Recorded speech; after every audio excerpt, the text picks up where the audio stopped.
Merci beaucoup de m'avoir invitée et je suis ravie d'être là, donc au nom de la représentation en France de la Commission européenne.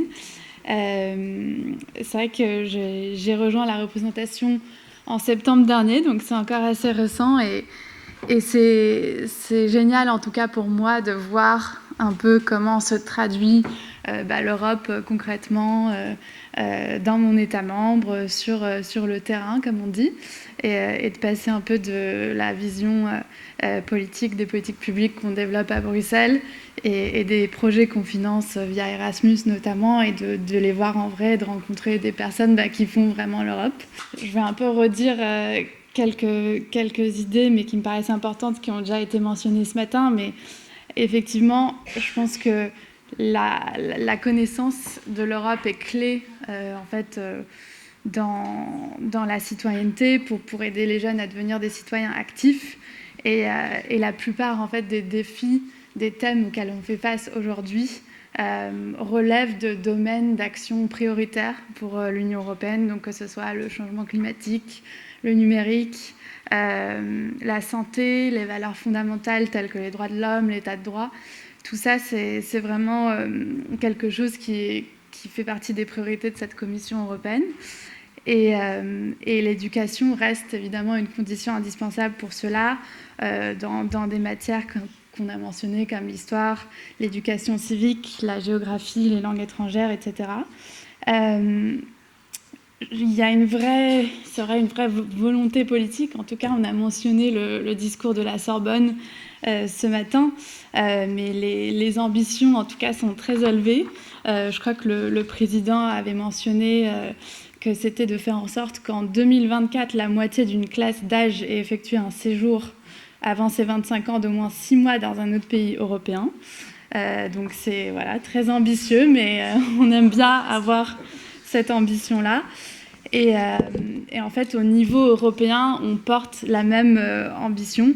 Je pense que l'éducation et la formation n'ont jamais été aussi haut placées dans l'agenda européen.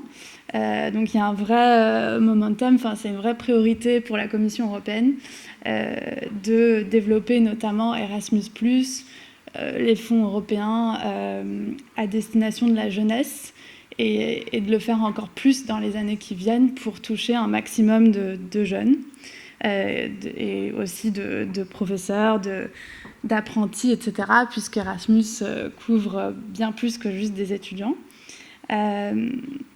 Donc effectivement, on a pu aussi le mentionner, il y a aussi des limites à ce qu'on peut faire en tant que Commission européenne, puisque l'éducation, la formation professionnelle, la jeunesse sont des compétences d'appui, donc on n'a pas de compétences directes, mais on essaye en fait de soutenir au maximum les États membres, de coordonner leurs actions et évidemment de financer un maximum de projets via Erasmus+, mais aussi d'autres programmes dont on a pu parler dans les ateliers. Donc ça, c'est un peu notre rôle en tant que Commission européenne.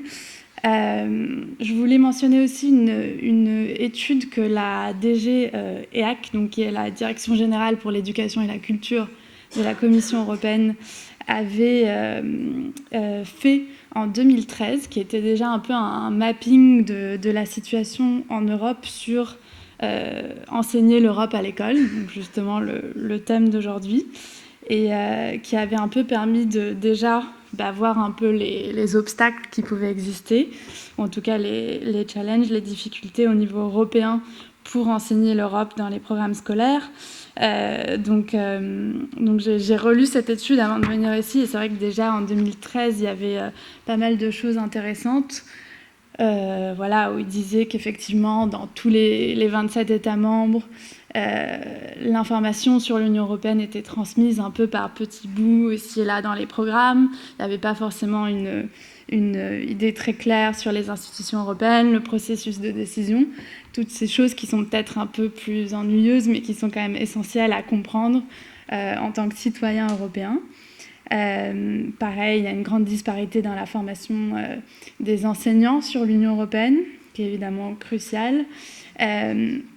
En France, en particulier, les enseignants interviewés avaient déjà exprimé l'opinion que le programme était déjà tellement dense que le temps qui pouvait être passé sur des sujets européens était assez limité, la question des manuels scolaires, etc.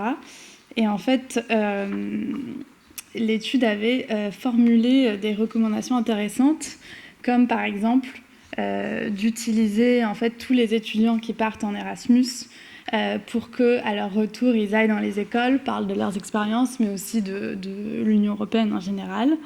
Donc il y a quand même des bonnes idées, je trouve.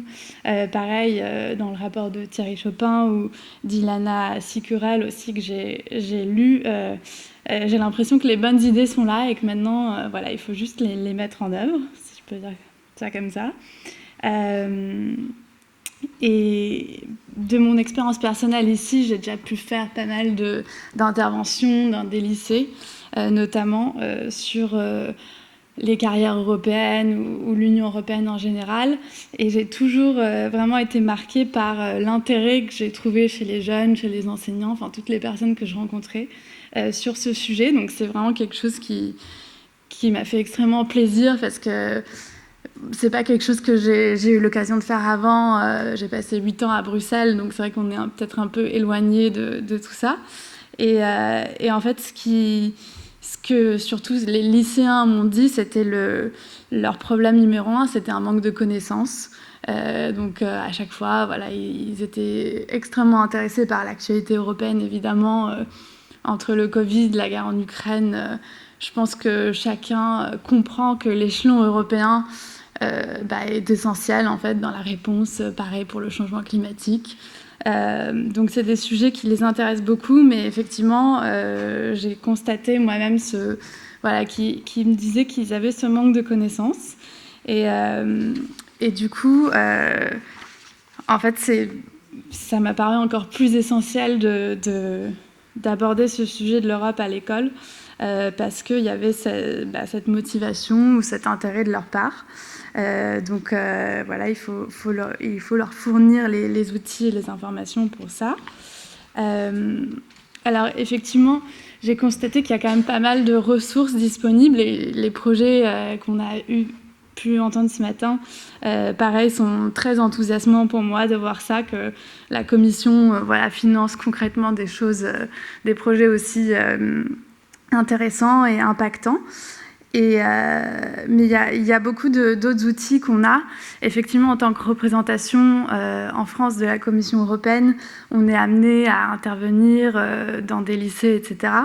Mais il y a d'autres ressources qui existent. Donc, par exemple, notamment les centres Europe Direct, avec qui on travaille, qu'on finance, etc., sont un peu notre outil numéro 1 dans les régions en France.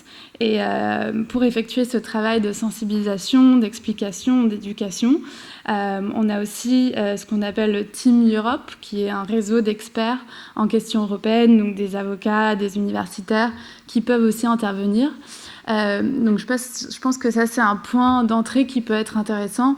C'est ne pas hésiter à solliciter des intervenants externes. Je pense que juste ça peut déjà être une porte d'entrée dans vos cours pour parler de l'Union européenne. Il y a aussi pas mal d'exemples de bonnes pratiques. Par exemple, je sais que le programme, l'association Les Jeunes Européens font aussi beaucoup d'interventions dans les écoles et font même des simulations du Parlement européen. Il y a aussi l'association du Parlement européen des jeunes en France. Beaucoup d'autres bonnes initiatives en fait qui mériteraient d'être bien connues par tous. Pareil, le label Euroscol, alors ça c'est décerné par le ministère de l'Éducation nationale, mais qui valorise justement les établissements qui organisent des actions pédagogiques et interculturelles européennes. Et puis des projets comme les gars ici, qui sont aussi super. Sur Erasmus+, je vais peut-être pas rentrer dans tous les détails parce qu'on a pu en parler, mais évidemment, la richesse d'une mobilité, je pense que c'est assez évident en termes de compétences, de découverte d'autres cultures. Donc j'espère que c'est vraiment quelque chose que vous allez envisager si vous ne le faites pas déjà. Je crois que j'avais noté Oui, une citation que j'avais bien aimée dans le rapport de Ilana Sicurel, de l'écrivain Daniel Pennac, qui a dit « Imaginez ce que serait aujourd'hui le corps électoral européen si, depuis Adenauer et De Gaulle, nous avions envoyé des générations d'élèves depuis la 6e à travers l'Europe. » Et ouais, je pense que c'est un peu un bon résumé de la journée et de ce qu'on essaye de promouvoir au maximum côté commission. Quoi vous dire d'autre? Non, eh bien, peut-être finir par présenter juste quelques sites, quelques ressources pédagogiques pour mieux faire connaître l'Europe. Bon, il y a EduScol, qui est un site internet du ministère qui regroupe un peu pas mal de ressources pédagogiques. Il y a le portail européen de la jeunesse, donc ça c'est un site de la Commission européenne.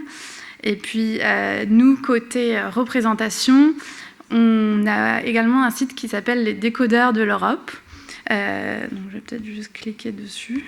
En fait, c'est des fiches qu'on fait par thème sur un peu les idées reçues et l'actualité européenne. Donc pareil, dès qu'on voit, par exemple dans les médias ou les débats politiques, etc., des choses qui sont pas tout à fait exactes ou des idées reçues sur l'Union européenne, on essaye de préparer une fiche en fait assez simple et explicative pour un peu remettre les faits et réexpliquer en fait les politiques européennes sur tel et tel sujet.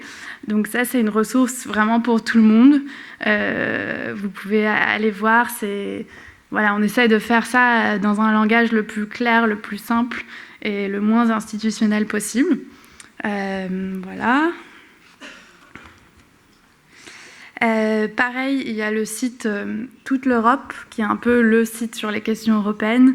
Donc là, il y a beaucoup d'articles d'explications. Qu'est-ce que la politique agricole commune? Qu'est-ce qu'on fait sur le Covid, etc. Et aussi des sujets d'actualité. Donc si vous voulez vous mettre un petit peu à jour sur l'actualité européenne, c'est vraiment un site de référence.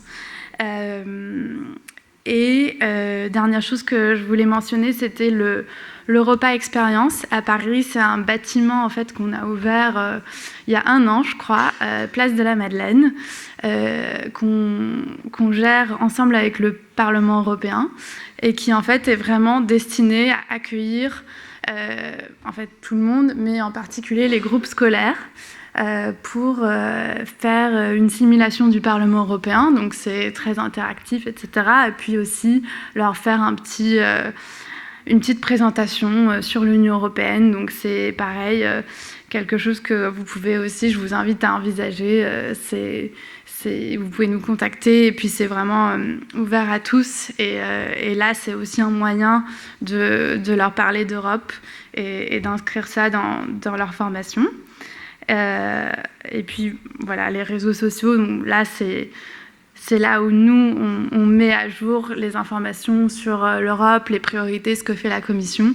Donc ça aussi, c'est là par exemple qu'on publie les appels pour le programme Discover EU, des choses comme ça, des initiatives, des opportunités pour les jeunes aussi.